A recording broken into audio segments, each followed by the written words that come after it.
Hey guys, time for another work through video. This is over volume day 2. We've done some fun things including rotations, and we've learned what frustums are. So we're going to graph problems. We're going to find the volume of each of these ones. I think we're going to have a lot of fun doing this. So number 1 here, we are finding the bounded regions, the first thing we got to do. So I'm going to graph these lines. We have the line y equals 0. That's the x-axis. Remember, horizontal, y equals. We have the line y equals 4, another horizontal line, and a domain of 0 to 5. Remember I said a domain, those are my x's. So we're saying we have a boundary at x equals 0, and we have a boundary at x equals 5. So horizontal, y equals, vux, vertical, x equals.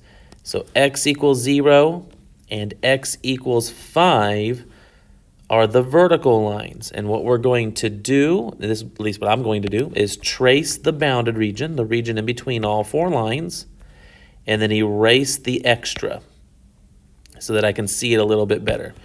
All right, so that's the shape, and we're rotating this around the y-axis. To do a rotation, we're going to draw the reflection. So it's at 5, 4, so we're going to go to -5, 1, 2, 3, 4, and I'm going to draw the reflection over here, and then connect opposite vertices with a circular motion. And so what we're making here is just a cylinder. There's no cutouts, there's no holes, there's no indentions. It's just a cylinder. And for a cylinder, the volume equals pi r squared h. That's something we've talked about.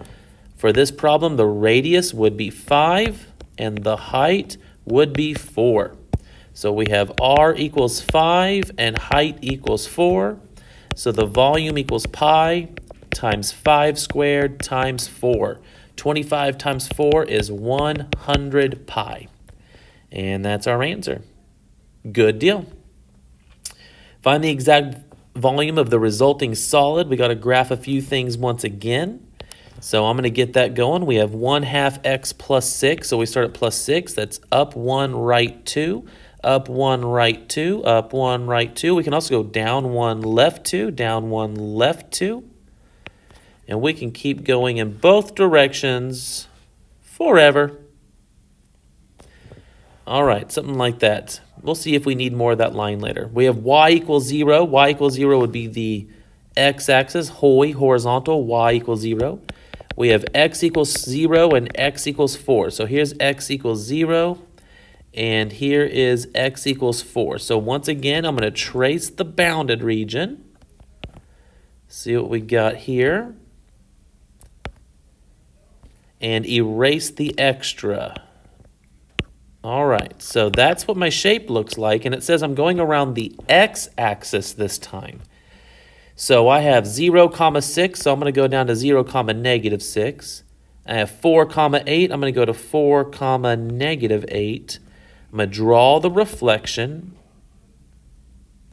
and then I'm going to spin. And when you spin in 3 dimensions, you're going to have a circular top, you're going to have a circular bottom, and it can be kind of hard to tell, but it's basically you have a circular top, you have a circular bottom. It's going to look something like this. The radius of the top is 6. The radius of the bottom is 8. And then the height, the distance between them, is 4. So it's a frustum. This is the new stuff. This is the stuff we started today. Every single frustum, I told you guys, we're going to draw a right triangle with a bar. The bar represents the frustum, where the height of the frustum would be 4, the big radius, and the small radius would be 8 and 6. And we need the height. We need, if this kept going, we need to know how tall the original cone would be. Now, because it's on a graph, I guess there's a world where we could figure it out, but it does go off the graph a little bit here. So you could figure this out graphically, but I'm going to practice the proportions here. And our proportions say we're going to do small triangle left over bottom equals big triangle left over bottom. So left over bottom equals left over bottom. You can do any order you want. Just make sure you're staying consistent and make sure you're doing this entire side. You cannot just say 4 over 8. That's not allowed. Solving this, I would reduce vertically. Well, we can't. And then reduce horizontally. Can you reduce these x's? Nope. No, you can't. That's a plus sign. You can't reduce. That's basically 3 terms, x, x, and 4. You either reduce from all 3 terms or you reduce from none of the terms. So you cannot just cancel out those x's. But 6 and 8, we can reduce to 3 and 4. Cross multiply, and you would have 3 times x plus 4 equals 4 times x. That would be 3x plus 12 equals 4x. So x equals 12. That means that this number is 12. So the strategy for the volume of a frustum is going to be the volume of the big cone, 1/3 pi times big R squared times big H, minus 1/3 pi little r squared little h, big cone minus small cone. So for this one, that'd be 1/3 pi times 8 squared, and the height would be the whole thing, 16, minus 1/3 pi times 6 squared, and that height is 12. Kind of running out of room. 12. That's a 12. That's a 12. I'm just going to type this in. I don't feel like running these numbers in my head, but 8 squared times 16 divided by 3 is 1,024 over 3 pi. And then 6 squared times 12 divided by 3 is 144 pi. So then we combine those, that'd be 1024 over 3 minus 144, and I get 592 over 3 pi. Woo, got it. Good deal. All right, find the exact volume of the resulting solid, another rotation. We have y equals 3/5 x. So if I start at the origin, 3/5 would be up 3, right 5, love it. Up 3, right 5. Now we're all the way to 10. So up 3, right 5, up 3, right 5, perfect.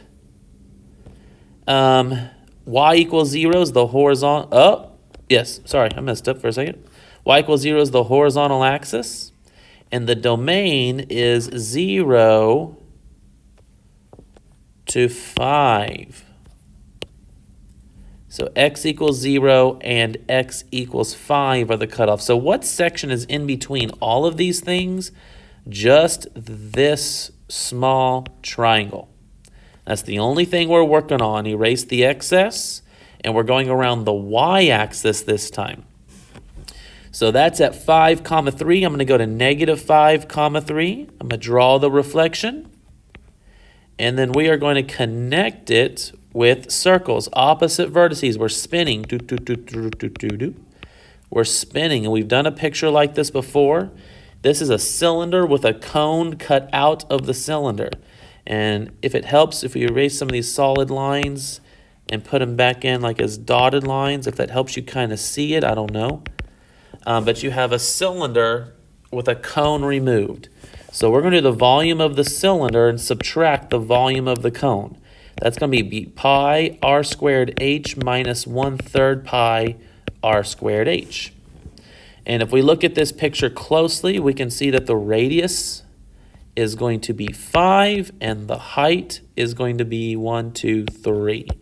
And the cone has the same numbers. The radius of the cone is also 5 and its height is also 3. So it's going to be pi times r squared times h minus 1/3 pi times r squared times h.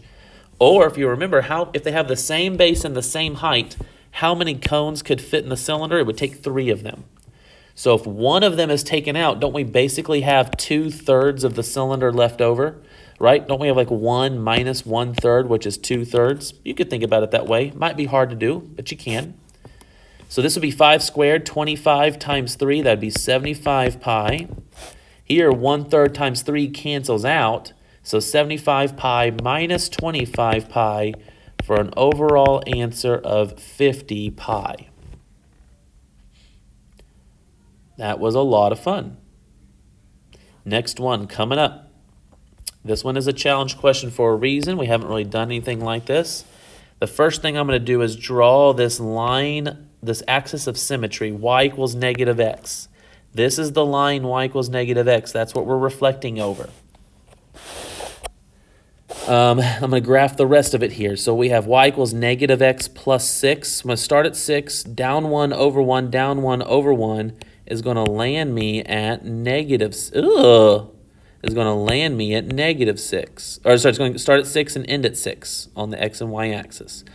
I promise you that it works out that way. Why is it not liking me? Let me start again. Start at 6, end at 6. There we go. And when you reflect that across that red line, it would look the same in quadrant 3. And what we are going to do here is, actually I'm not going to draw that line, is basically we're going to spin it. We're going to spin it. Oh, I didn't draw all the rest of the lines. Okay, hold up. Sorry. Y equals 0 would be the horizontal line here, and then x equals 0. So it's this entire triangle that we're reflecting. Okay, so that when you start spinning it, you actually have some empty space. So I don't know if you can picture this. Sometimes the solid lines make it hard to picture. If I make these like dotted lines, maybe it's a little bit easier.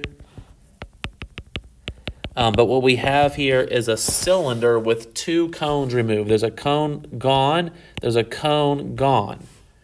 So we have to figure out a way to get the volume of what's left over. So that would be the volume of the cylinder minus 2 times the volume of a cone. Those are the same size cone. All right, so let's look here real hard. I need to know this number. This is the radius of both the cone and the cylinder. And I also need to know this number. This would be the height of the cylinder, but it would also be 2 of the cones. All right, so how am I going to get those numbers? I'm going to start with the purple section. If I draw the entire line, how long would this entire thing be? Well, let's look at this purple triangle. What are the dimensions of that purple triangle? I'm going to draw it over here, but we have 6 and 6 on a right triangle. So the hypotenuse is going to be 6 root 2. Okay, so let me go back to where I was. That means that this purple line, which is half that distance, is going to be 3 root 2. So we have a radius of 3 root 2. The orange line is using actually the same triangle, just in a different direction. So if you do that same work, wouldn't this also be 6 root 2? So I'm going to say big height is 6 root 2 and little height is 3 root 2. Wouldn't half of that, this number here, just half of that be 3 root 2, and that'd be the height of the cone. So these are the numbers you got to get. Not super easy work, but it's based on these right triangles and this reflection. So I'm going to write all this out. So we have the volume of the cylinder, which would be pi r squared big H, that's the entire thing, minus 2 times pi r squared little h. So that's going to be pi r squared is going to be 3 root 2 squared, and h is 6 root 2 for the cylinder, minus 2 times pi r squared, again 3 root 2 squared, 3 root 2 squared, times the height this time is 3 root 2. This would be really hard to do in the calculator because I actually tried typing it in and it wouldn't simplify this. Even if you take the pi's off, remember I told you guys if you take off the problem, in this case the problem you would think would be the pi's, it still didn't like it. It didn't like the root 2's. So we're going to do this by hand. First, I'm going to do 3 root 2 squared. That happens a couple of times. 3 root 2 squared is the same as 3 squared, 9, times root 2 squared, 2.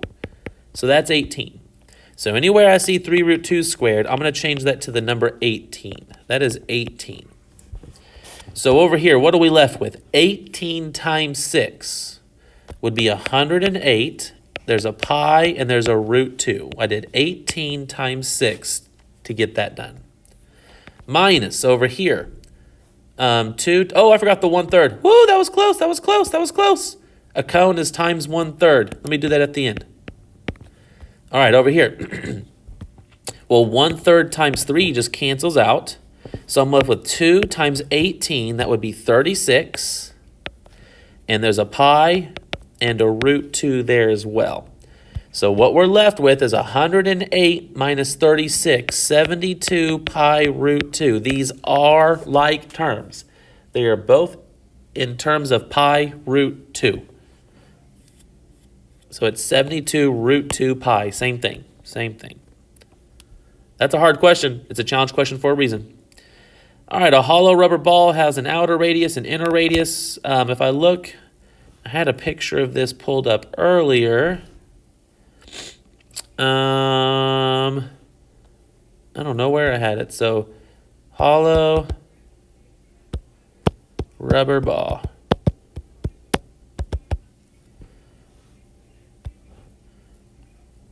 There we go, something like that.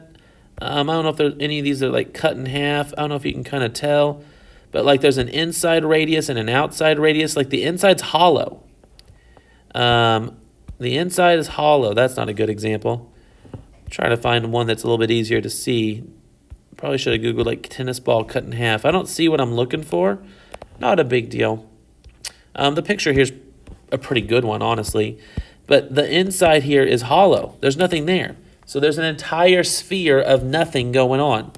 So if I start in the center and go to the inside corner, they're saying that radius is 10. And if I start in the center and go to the outside corner, that radius is 11. So there's a couple things going on here. That means that the thickness is just 1, right? But that shape's not a sphere. Like the rubber itself does not make a sphere. But the entire thing is a sphere, and the hollow space is a sphere. So if I do big sphere minus small sphere, what am I left with? Just this part, right? That would leave just the exterior or just the part that actually forms the rubber ball. So that would be big spheres, 4/3 pi times 11 cubed. That's the entire shape. That's the air plus the rubber. So the big sphere is air plus the rubber. And then the small sphere is just the air. So I'm doing air plus rubber minus air. That's going to leave me with just the rubber material.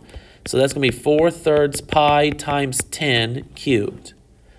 I don't know 11 cubed. 121, 1331 divided by 3. I don't know. I'm going to type it in. 11 cubed times 4/3 is 5324 over 3. Don't forget there's a pi. And then 10 cubed is, that's going to be what, 1,000? 4,000 over 3 pi. So 5324 minus 4,000 would be 1,324 over 3. Don't forget there's a pi. So air plus rubber is the entire thing. Subtract the air and you're left with just the material. Got it. One ball of clay is formed from 6 sticks of clay that are rectangular prisms with these dimensions, inches by inches by inches. Okay, everything there's in inches. So a rectangular prism is just length times width times height. So the volume of the ball of clay would be 1 times 7 times 3. But wait, there's 6 of them. So times 6. So what would that be? 42 times 3, 120 plus 6, 126. So that would be the volume of all of it combined. So this is the volume of one prism times 6 of them, and that's the total volume. So you took 6, what are they called? Bars of clay, and rolled it into one ball, a sphere. What is the approximate radius of the ball of clay? Okay, so this is part A. So part B, we know the volume has to be 126. But now it's a sphere. A sphere is 4/3 pi r cubed. So 126 has to equal 4/3 pi r cubed. So we have to undo all these things. How do you undo times pi? You divide by pi. Now that's gone. How do you undo times 4? You divide by 4. Now that's gone. And how do you undo divided by 3? You do times 3. So now that's gone. And then how do you undo cubing? You do a cube root. Now that's gone. So you're going to just type it into your calculator exactly like you see it. There is a cube root key on the calculator. So if we take a look at that real quick. So if you hit shift and way down here on the parentheses is a cube root. And I don't remember the rest. It was like, let me look at it again. It was 3 times 126 over 4 pi. So I'm going to type that in. It's going to be 3 times 126 over 4 pi. And so that would undo all of those things. So I don't know what we're rounding to, but it's approximately 3.110. It says round to the nearest hundredth, so it would be, the radius would equal 3.11 approximately. All right, part C. Running out of room. Part C, it says the clay is then reshaped to form a cylinder with a diameter of 2 inches. What is the approximate height of the cylinder? Did the volume change? No. So volume equals pi r squared h. The volume is still 126. We got pi. It says the diameter is 2 inches, so the radius would be 1, and we're solving for the height. Well, 1 squared is just 1, so really we have 126 equals the height times pi. Right? 1 times h is just h. So we divide by pi, and you get h equals 126 divided by pi, which is 40.107. They said round to the nearest whole number, so this would be approximately 40. So that would be your answer for that. So we just kept using the same volume over and over again because the volume didn't change when you reshaped the clay. All right, find the volume of the pentagonal pyramid round to the nearest thousandths. So it's a pyramid, so it's going to be 1/3 area of the base times the height. They gave us the height straight up, that's 12. We've got to get the area of the base. Well, the base is a pentagon, so how do we work on a pentagon? We draw a right triangle. 360 divided by 10 would be a 36-degree angle at the top, but we need a number. If I have a slant height and a height, I can connect slant height to height with the apothem. And so this is one of the triangles you have to be comfortable with, and that's going to be a 5, 12, 13. That means I'm going to put a 5 here. That is the apothem, right? We're working on this triangle on the base. We know the apothem is 5. Ooh, I put it in the wrong spot. We know the apothem is 5. That would go over here. So now that I've done Pythagorean theorem to get the apothem, I need to work on just the pentagon. So I hope we can do the trig here, but this would be the tangent of 36 equals x over 5. So this is going to be 5 times the tangent of 36. And so the area would be 1/2 AP. The perimeter would be, how many of these would there be? If it's a pentagon, it would take 10 of those. So the perimeter is going to be 50 tan 36, right? If this is 5 tan 36, times 2 would be one side, and then times 5 would be the whole thing. So times 2 times 5 is the same as times 10. So the area equals 1/2 times the apothem is 5 times the perimeter is 50 tan 36. So half of 50 is 25 times 5 is 125 tan 36. All right, so 125 tan 36 is the area of the base. So our volume is going to be 1/3 times the area of the base, 125 tan 36 times the height is 12. Well, 1/3 times 12 would be 4. 4 times 125 would be 400 plus 100. That'd be 500 tan 36. It says round to the nearest thousandths. So let me type that in, 500 tan 36. And that is 363.271. That's what they're looking for, 363.271. So you had to do Pythagorean theorem. You had to find the area of a pentagon. Good work. Find the volume of the figure. Hint, make the base a trapezoid. So basically, if you think of this side, sorry, this face being one big base, this would be a trapezoidal prism. So the volume would be area of the base times the height. I just need the area of this trapezoid. So if I'm working on the trapezoid, how long are the bases? How long is this entire side? Well, if this section is 3, that means that this is 3, and that means that this is 3. So a trapezoid is base 1 plus base 2. The area equals base 1 plus base 2 divided by 2 times its height. Well, base 1 would be 3. Base 2 would be 6, right? Wouldn't this entire side be 6? Divided by 2, what would be the height? The distance between the bases would be 4. Remember, I'm just looking at the trapezoid. If you need to, you can draw it separately. So basically, I have a trapezoidal base that looks like this, where this is 6, 3, and 4. That's what I'm working on. So this would be 4 divided by 2 is 2. 9 times 2, that is 18. So the area of the base is 18. And then what is the height? Well, this height is so when I'm working on the trapezoid, I need the height of the trapezoid, right? That would be 4. When I'm working on the prism, I need the height of the prism. Well, the height of the prism is the distance between the bases. That's going to be 2. So the volume is going to be area of the base, 18 times 2, 36. And there's other ways to do these problems. I think that's probably the fastest way, but there's definitely other ways to do it. Find the volume of a box with a cylindrical hole, leave exact. So the overall plan is going to be the volume of the box minus the volume of the cylinder. That's it. It's not surface area. It's a lot less work. The volume of a box, it's a rectangular prism, is going to be length times width times height, and the cylinder is going to be pi r squared h. Plug in the numbers from the picture. Doesn't matter which number is which. So 4 times 6 times 2 minus pi. The radius would be 1.5. Be careful. And then the height would have to be 2. If this is the front, it's going front to back. The height of the cylinder is the distance from the front to the back.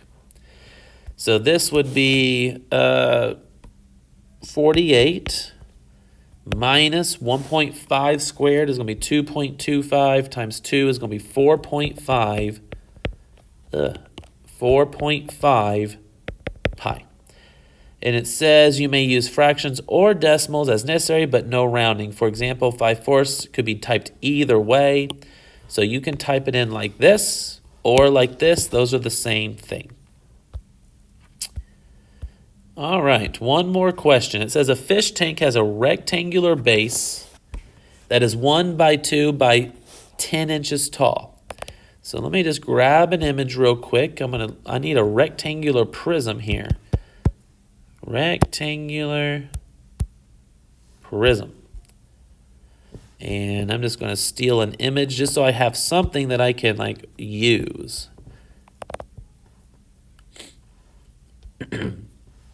So when I go here, rectangular prism, allow that pace, let's go.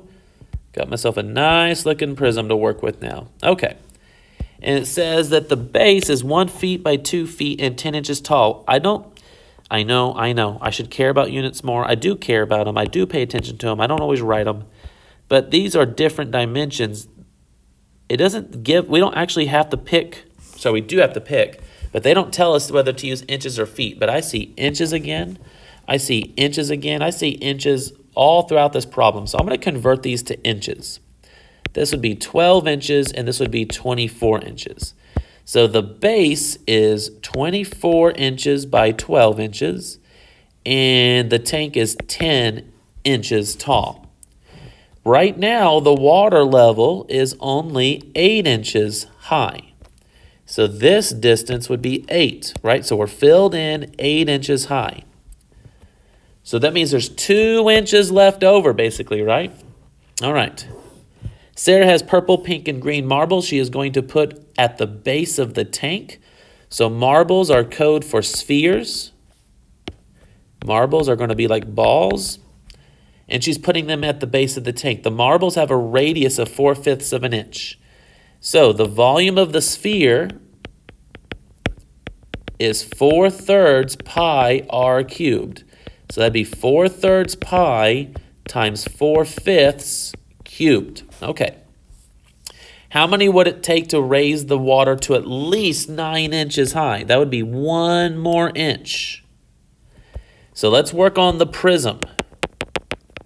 The prism is length times width times height, which would be 24 times 12. What's the only height we care about? Not 8, not 9. We care about how much space we need to take. It says we need to take at least 1 inch. So this would be 288. Type it in just in case. I think I'm right. Okay. So the volume needs to be 288. Well, each one of them is this number. I'm going to type that in real quick. That is 4/5 to the third times 4/3. So one marble is 256 over 375 pi. That's one marble. So how many would it take? It would be 288 divided by 256 over 375 pi. That's how many it would take. So let me type that in. 288 over 256 over 375 pi. Don't forget your pi. And I get 134.3 approximately. We want it to be at least 1 inch. So if I put in 134, have I gone a full inch? No, that's not enough. So I need to round that up to 135. It would take the 135th marble to raise it the full inch. If I put in 134, it would not be enough. It would not be 1 inch worth. So you got to be careful in how you round it. The second one is that we want it to be no more than 9.2 inches. So 9.2. So that would be this same situation over here. That'd be 24 times 12 times 1.2, right? From 8 to 1 to 9.2 is a distance of 1.2. So 24 times 12 times 1.2, that is 345.6 divided by the marbles. How many of them would it take? All right, so let's see. How many marbles would it take? So I'm going to go here. I'm just going to go back to my previous fraction. I'm going to just type in a new top, 345.6. And that equals approximately 161.1. Now think hard. It says no more than 9.2 inches. That means if it goes any higher, it's not what we want. We want it to be 9.2 or less. So if I put in 162 marbles, I've gone too far. So it would need to be 161 marbles, and that would be less than 9.2 inches. So those would be my answers. That's kind of a tricky question. You had to go more than 1 inch, but less than 1.2 inches. So I had to round up to make sure I go at least 1 inch, but I had to round down to make sure that I don't go more than 1.2 inches. All right, that's all of them, guys. That was a lot of fun. I'll see you next time.